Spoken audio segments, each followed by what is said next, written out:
Hello, welcome. Welcome in, welcome back to the Dark Mirror Tarot.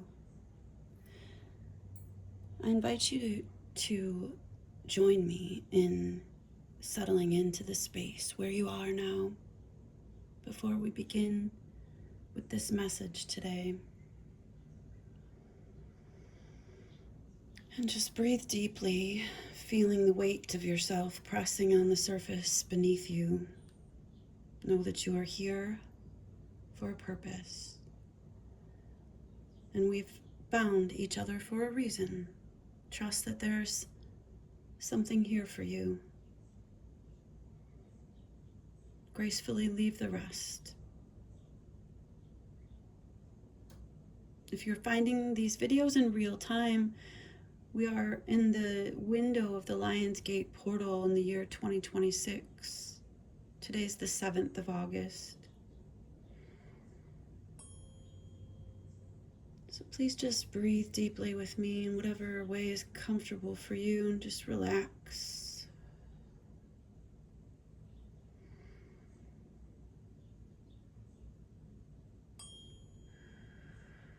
We have a message today from the crone.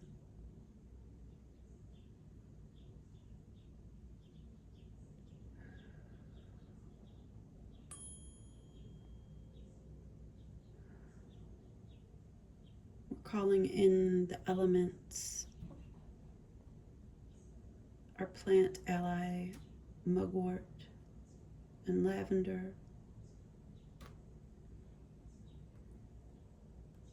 the earth, the air, the fire, the water.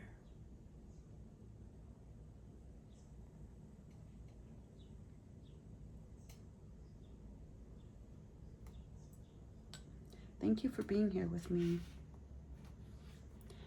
Let's talk about where we are.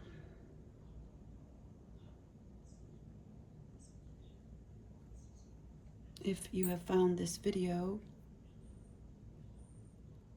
you may be feeling as though you have come to an impasse, a dead end, a closed door. I'll read from the Archetype's guidebook of the wild unknown. Contrary to what its name implies, the dead end is very much alive. It is a force that stops us from moving forward as planned. It is thick, dense, uncompromising, a wall beyond all walls. With every bramble, thorn, and stone, it simply states, "No more, child. You have reached the last page of this chapter." It is natural to resist its very resistance and struggle even harder to make our way, to prove our point, to hold on to what was. In this way, we fight with life itself from a mythic perspective. The end you face is very much a beginning, my love. There are doors opening all around you, not just the one you planned on walking through. If you are honest and courageous enough to accept, adjust, and adapt, the dead end becomes known as life's beginning.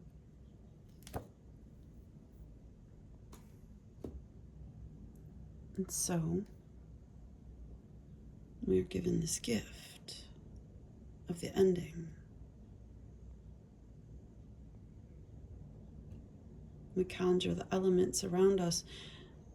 She brings us the keys through this triangulation, fire, transformation, energy, the power of the sun in this Lion's Gate portal.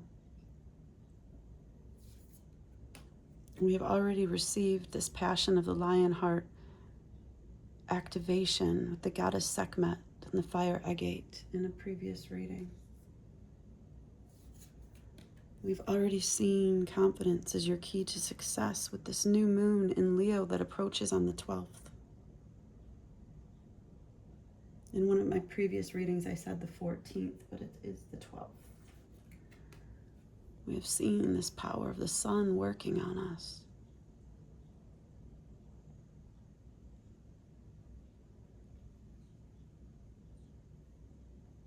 these boundaries, these walls,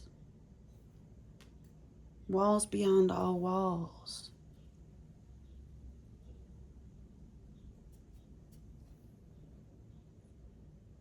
Creating this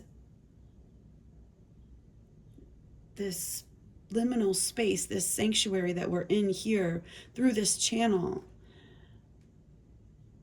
to explore this darkness and this time, this space that we've been given to uncover our deepest wounding.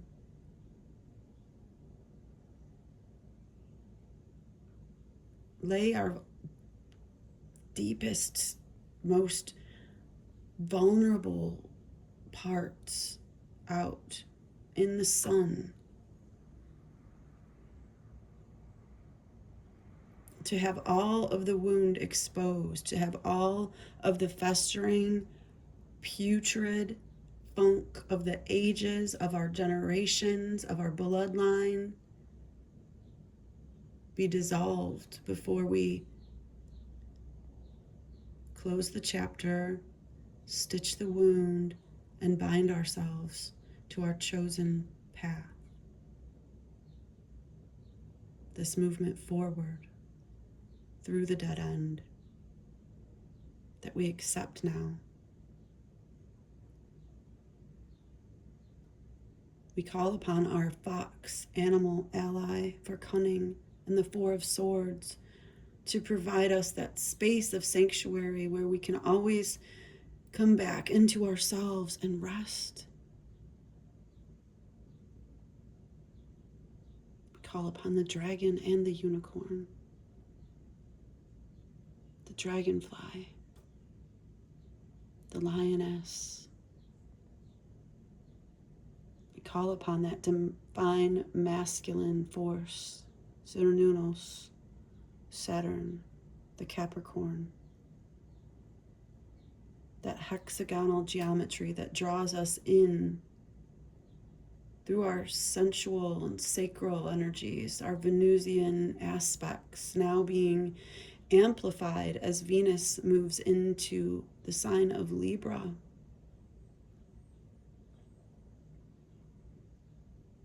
There's justice in this. There's cosmic law unfolding. Remain true to your heart, to your soul song. Remain beautiful.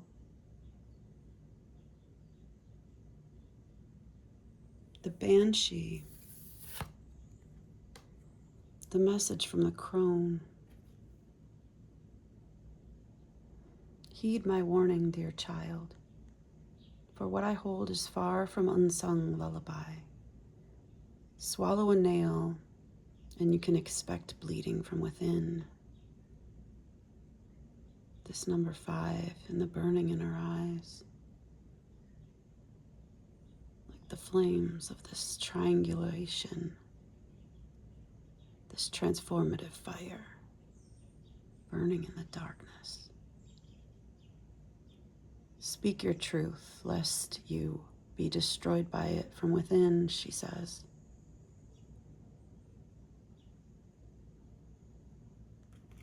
Calling upon the elements and balance, we must follow our true heart. This is Eris energy coming through. The disruptor, that sister of Mars, that warrior of gnosis and awakening. This energy of the bat. Invoke thy power and fear not the hidden. What lurks is coming with undenying change.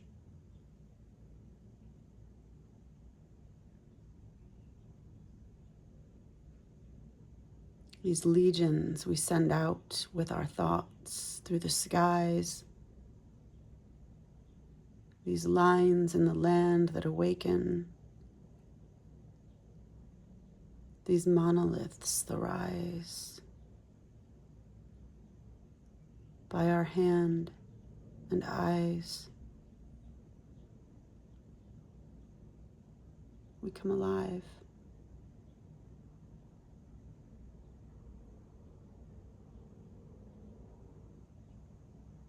Seeding What are we seeding now with this new moon?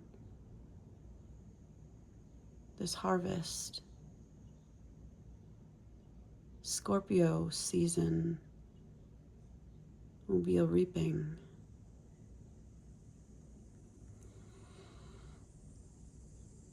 The 5 to the 6, this progression.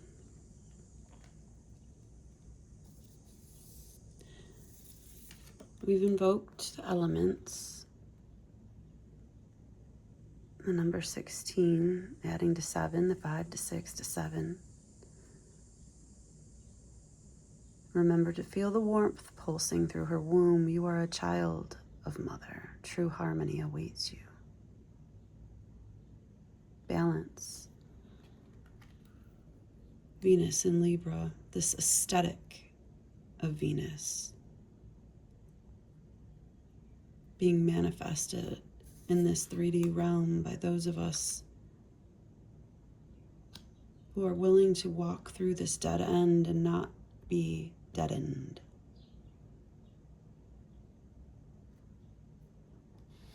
We choose it. We embrace it. We surrender to it. Thanatos, the spider. These hands.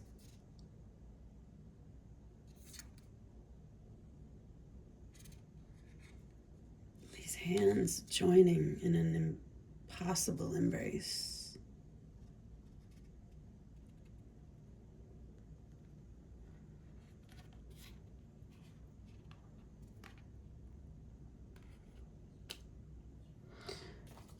Let's see what it says about Thanatos. It has to do with the death.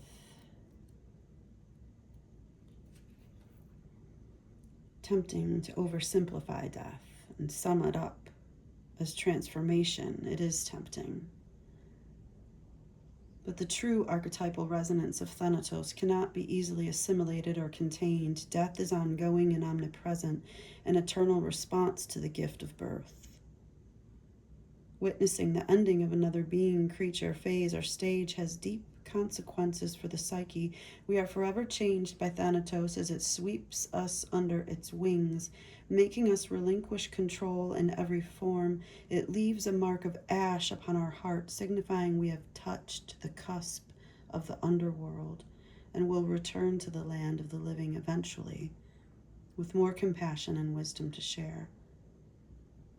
This capacity is needed in our world. One who has faced the annihilation of Thanatos can face anything. When this card appears, it signifies an initiation into the underworld.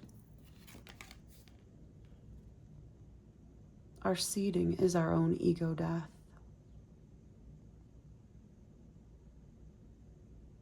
This is how we set ourselves free.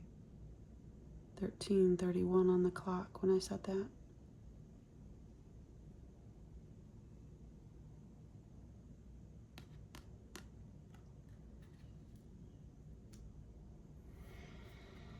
Let's get one more from the archetypal oracle.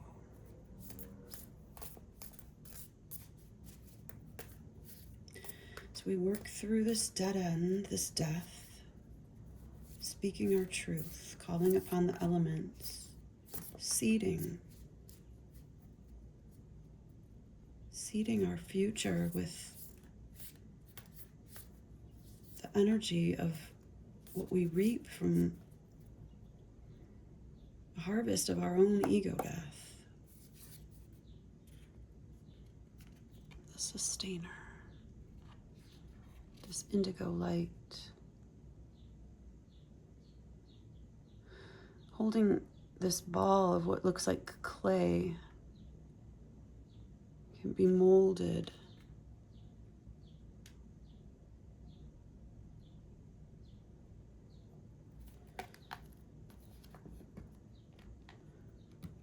Molded by our hand into something of our choosing. The sustainer, the peacemaker, the upholder, the preserver. You, my love, are the sustainer, the second archetype in the trio of existence, working behind the scenes, tending to the tasks of life. We cultivate gardens, we pay bills, we keep the meals warm and the mouths sweetly fed. The sustainer is at peace in the process of life, knowing there is no start or finish to humble yet meaningful tasks. They have a natural inclination to nourish others, to archive. Their achievement is to archive, to preserve Earth's resources. Sounds like saving seeds to me. To consider environmental impact, to see their role in the divine cycle of life. It is common for the sustainer to become overworked, leading to resentment. Their tasks aren't glamorous, and therefore the sustainer rarely receives the credit or attention. The sustainer longs to hold things in place so badly, especially relationships, that they can resist necessary change. Take time with this archetype. It is within us all and needs our love. There's guidance here that says, contemplate what truly sustains you. Make a list. Notice how simple yet powerful those things are and spend some time tending them.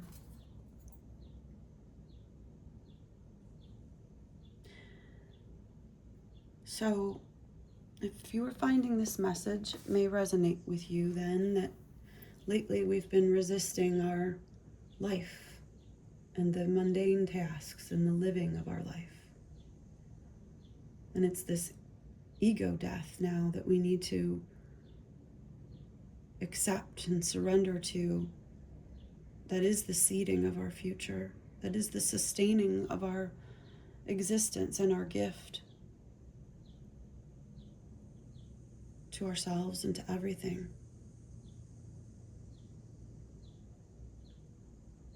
That we continue to move forward in grace and love with reverence for each movement that we make in our daily lives, as small as it is or it may seem.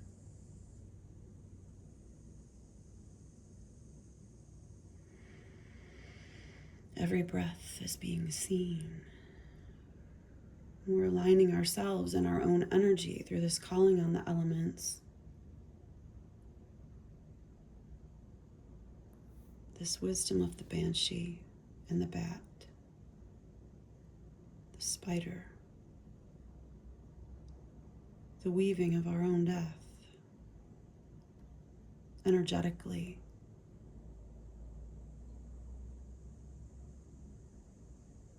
To sustain new life in ourselves.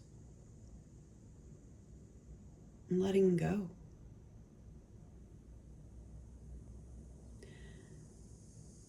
It's a dark energy, this. And it is an embrace of this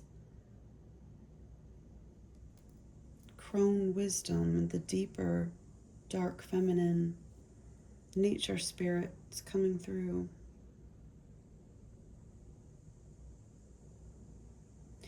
On your toes, twirl and twirl until you're ready to take flight. They arrive in the winds beneath your wings and speak through the swaying of the trees. The twirl card came through at the end of one of the last readings from the Divine Nature Oracle, nudging us to remember who we are in this dance.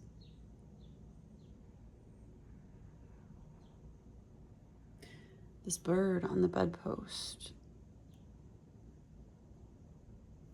awakening the maiden to her rewilding.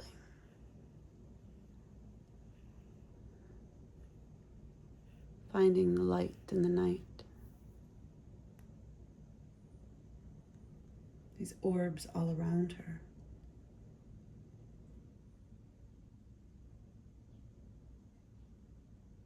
Which path will she choose?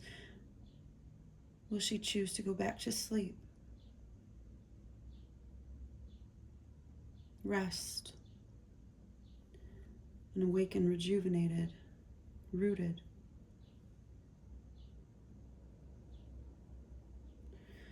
May you never tear the living ritual that is magic merged within the roots of your being, the soil of your soul. Four of Swords. The rest is key. And working on our own magic, our potions and spells. A pinch of this, a dash of that. Be sure you're sure before you call. The mundane, getting into those sustaining tasks, working in the kitchen.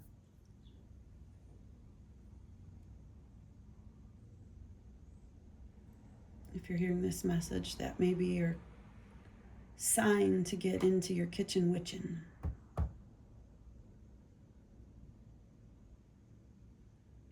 If you haven't been.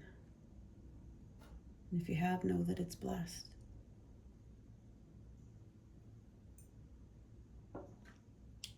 Thank you for being here with me. I am going to drum us out.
May your works be blessed as we work through this ego death.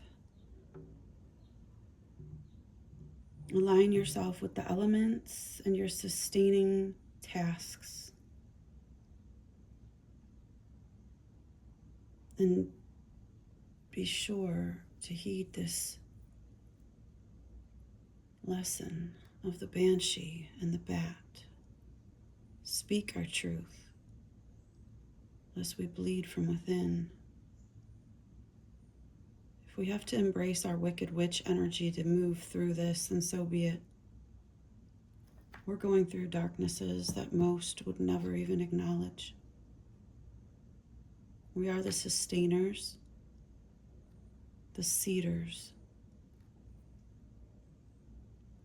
the seeders of these lines in the ground, these rows that will grow to the harvest. And we send forth this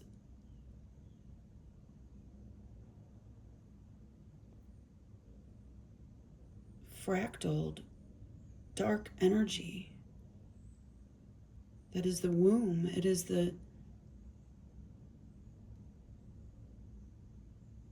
space where we can grow.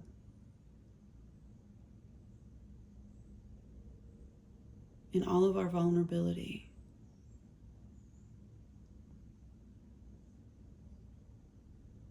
Releasing our need for control.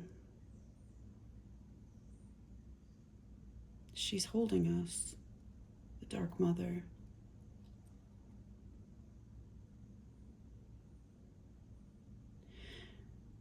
This bat energy that's coming forth. Invoke thy power and fear not the hidden. What lurks is coming with undenying change.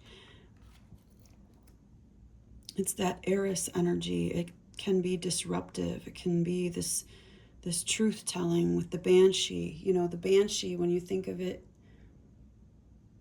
its description, her description, historically, right? It's like this, like kind of a harpy type energy of hell woman, demonic screaming. But why? Because of this long held wound that's never been healed.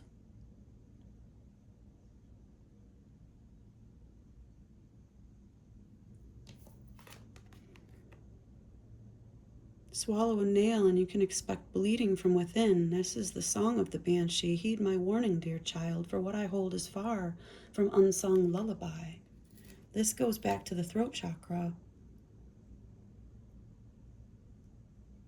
and the geometry of the Saturnian devil energy that draws us in through our Venusian sacral, sexual, sensual energy and tries to keep us small, tries to keep our voice quiet. She's giving us this key.